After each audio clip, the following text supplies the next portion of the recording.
Educativas sexeniales de México.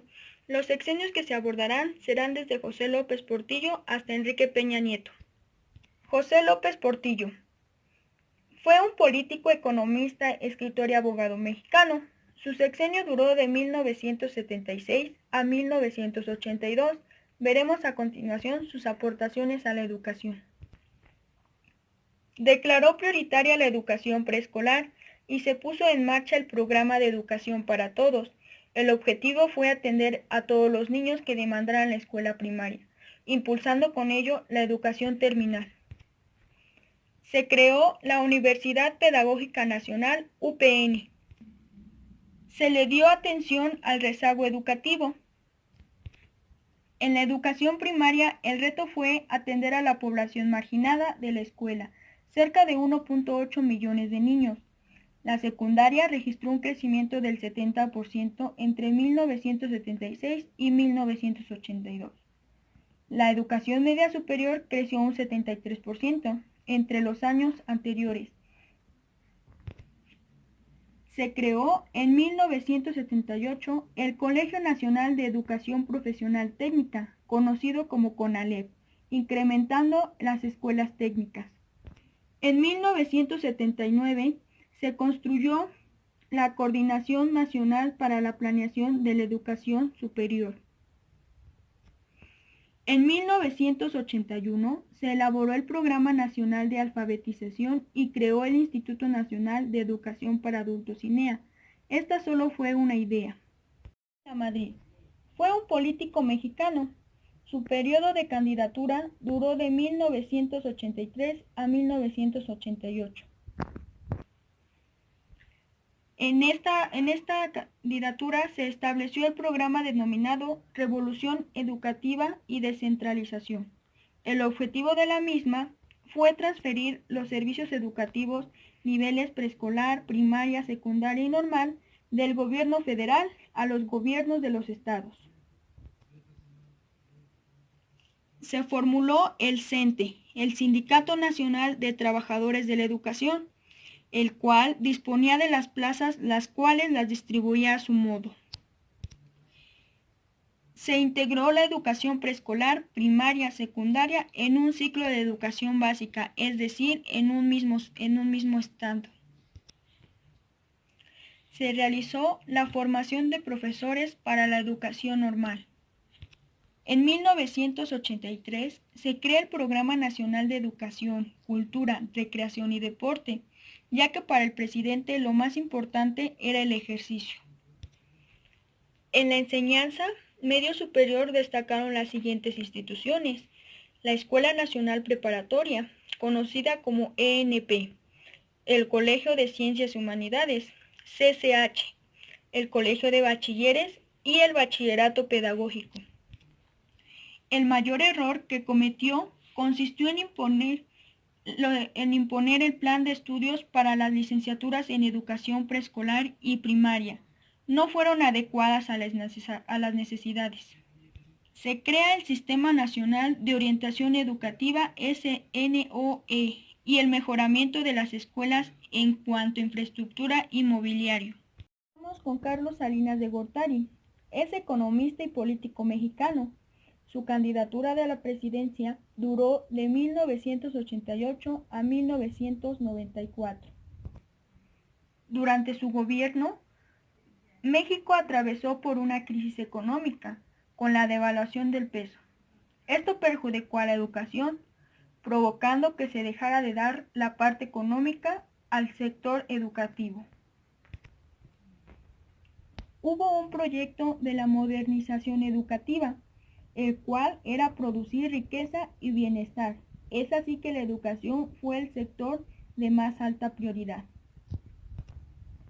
el cual era alcanzar una primaria universal, redefinir pedagógicamente la secundaria y la educación media superior, y llegar a la innovación y la excelencia en la universidad.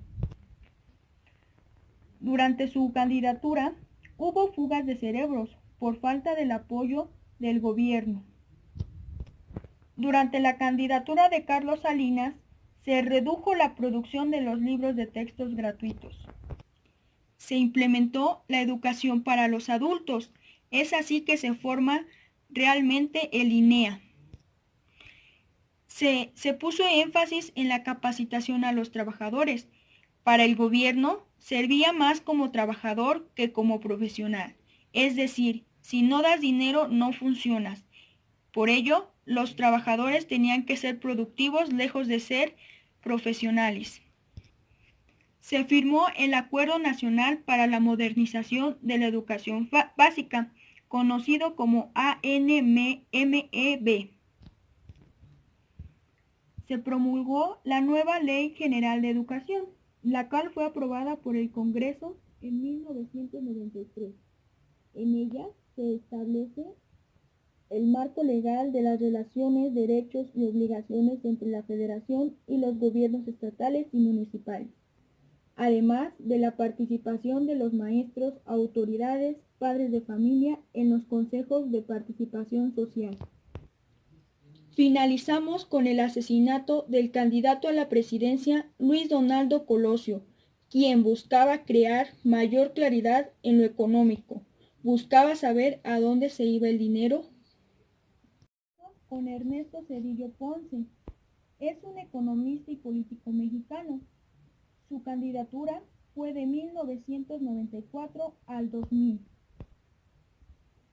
Continuó con la política modernizadora de Carlos Salinas por medio del programa de educación, salud y alimentación Progresa, el cual contribuyó a la construcción y equipamiento de nuevos espacios educativos y a la entrega de libros de textos gratuitos. Se crearon distintos programas para las áreas marginadas. Se creó el PAED, Programa de Apoyo a Escuelas en Desventaja, el PAERE, Programa para abatir el rezago educativo. Se creó también PARED, Programa para abatir el rezago en educación básica. Seguido de él, se creó el PRODEI, Programa de Educación Inicial. Y después, el PIARE, Programa Integral para abatir el rezago educativo. Por último, se creó el PAREI, Programa para abatir el rezago en educación inicial y básica. Estos fueron para las áreas marginadas de la población. Se fomentó la participación del Centro Nacional de Evaluación, Ceneval, y los comités interinstitucionales de evaluación de la educación superior, CIES.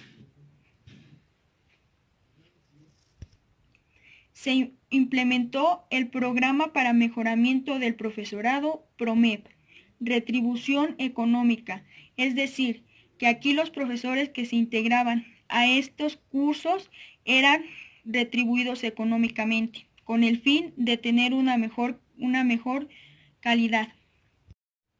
Continuamos con Vicente Fox Quesada. Es un empresario y político mexicano. Su presidencia duró del 2000 al 2006.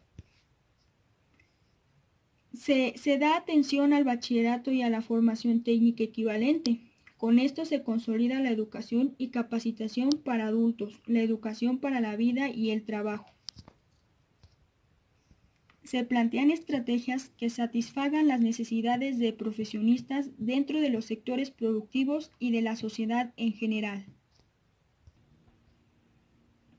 Se incluye una estructuración enfocada al logro de metas. Con esto se le da continuidad a las estrategias de los sexenios anteriores.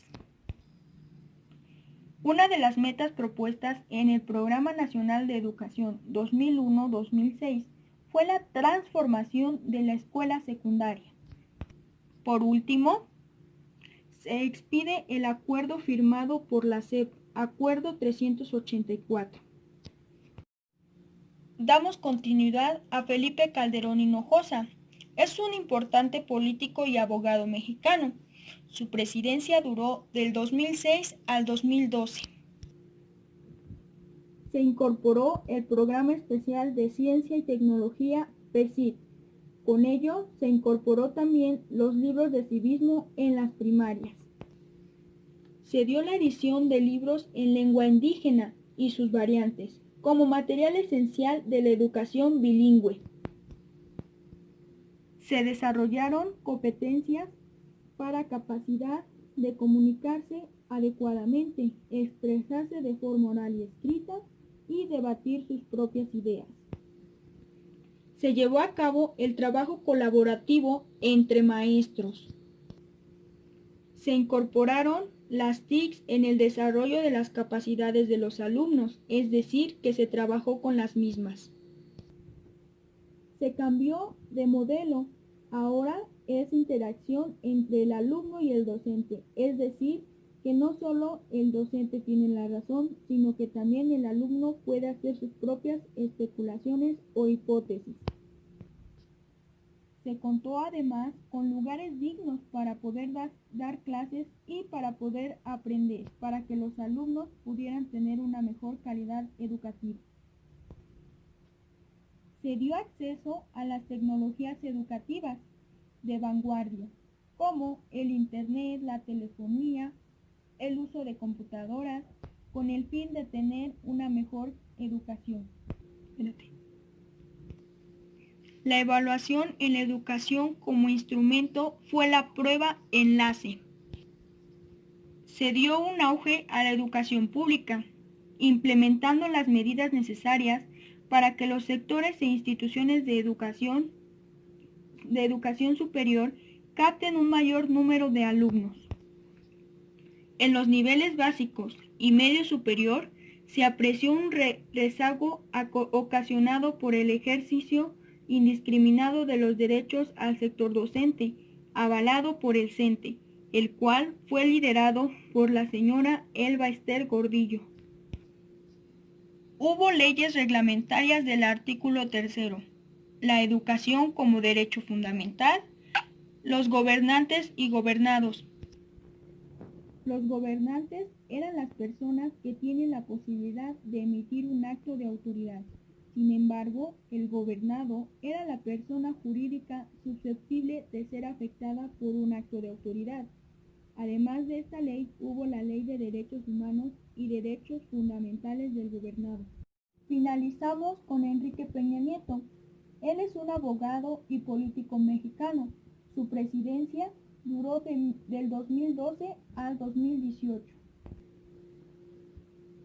Ingresó al servicio docente y a la promoción a cargo con funciones de dirección o de supervisión en la educación básica y media superior, que imparta el Estado. Se llevará a cabo mediante concursos de oposición que garanticen los conocimientos y capacidades que corresponden.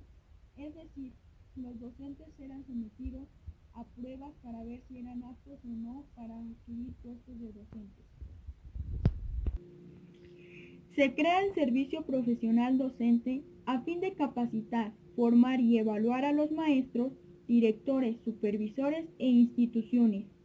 Con ello se crea el Sistema Nacional de Evaluación Educativa, el cual deberá aportar lineamientos para saber qué funciona bien y qué no, y poder mejorarlo. El INE, Instituto Nacional para la Evaluación de la Educación. Este evaluará a maestros, directores y supervisores, instalaciones y autoridades educativas, planes, programas, métodos y materiales, así como a las escuelas particulares, es decir, que no solo a las de gobierno, sino también a las particulares. La Ley General de Educación confirma que la educación política es gratuita y señala que la SEP actualizará y formulará los planes de estudio, además de fomentar la participación del docente y los padres de familia. Cada escuela pública contará con servicio de asesoría y acompañamiento, y los maestros de nuevo ingreso contarán con asesoría. Durante la candidatura de Enrique Peña Nieto, se forzarán las escuelas de tiempo completo, con medida de clases de 6 a 8 horas, calendarios de 200 días, más tiempo para matemáticas, español, lectura y deportes, además de la implementación de desayunadores y comedores. Se prohíben las cuotas obligatorias. No se pueden condicionar por ningún motivo las clases, exámenes y entrega de documentos. Es decir, no se puede condicionar a los alumnos de no entregarles su documento, su examen, si no pagan una cierta cuota. Esto no es obligatorio ni es condicionatorio. Se mejora la gestión escolar y fomentar la transparencia de rendición de cuentas, es decir, la economía que se tenía que hacer un uso y una administración sobre los materiales que llegaban a la escuela, los recursos, para poder tener un control de los mismos. Se implementa la Ley General del Servicio Profesional Docente. Aquellos profesores, directivos y supervisores serán sometidos a una evaluación, teniendo 3 oportunidades para aprobarlas. Estas oportunidades se les daban, es decir, un examen, otro examen y otro examen. Si no pasaban el primer intento, tenían un segundo intento, si no, un tercer intento. Si en el tercer intento ya no había ya no se pasaba este intento, entonces eran trasladados a otra área para ser canalizados y ver su situación, si eran aptos o no aptos para ser educadores y profesionales. Y es así que las autoridades educativas determinaban los perfiles y los requerimientos mínimos para ser docentes, es decir, que ya se evaluaban. Esta reforma de ampliar las evaluaciones para los docentes trajo ventajas para los maestros. Una de estas fue reglas claras para el ingreso, promoción, reconocimiento y permanencia en el servicio. Otra de ellas fue la imparcialidad, objetividad, transparencia en la evaluación y en el reconocimiento a los mejores. Otra es la garantía de los derechos laborales de los docentes en funciones. El apoyo con tutores, asesores técnicos, pedagógicos y supervisores. Además de que los nuevos maestros solo ingresarán mediante curso de oposición, es decir, si se pasa un examen.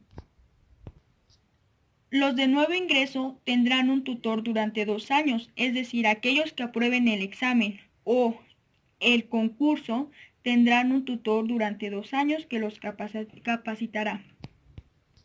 Además de que tendrá programa de capacitación y profesionalización a lo largo del año y mejores condiciones para impartir clases. Esto no solo trajo ventajas para los docentes, sino que también para los alumnos, con una mayor calidad de la educación para aprender más y mejor. Mejores maestros que serán capacitados todo el año.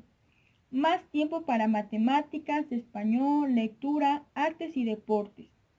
La creación de escuelas de tiempo completo, es decir, más tiempo para educar. Otra de las ventajas fue escuelas mejores equipadas e instalaciones más adecuadas para los alumnos. Otro es que los directores y supervisores serán más capacitados.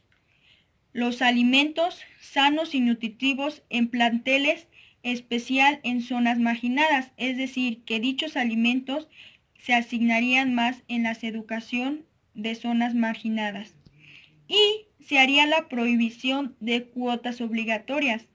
Durante la candidatura de Enrique Peña Nieto tuvo mayor auge en reformas, ya que no solo se dio la oportunidad para ser docente a los normalistas, sino que además a los universitarios. Con esto se acaba este video, espero que haya sido de su agrado y de su utilidad. Gracias.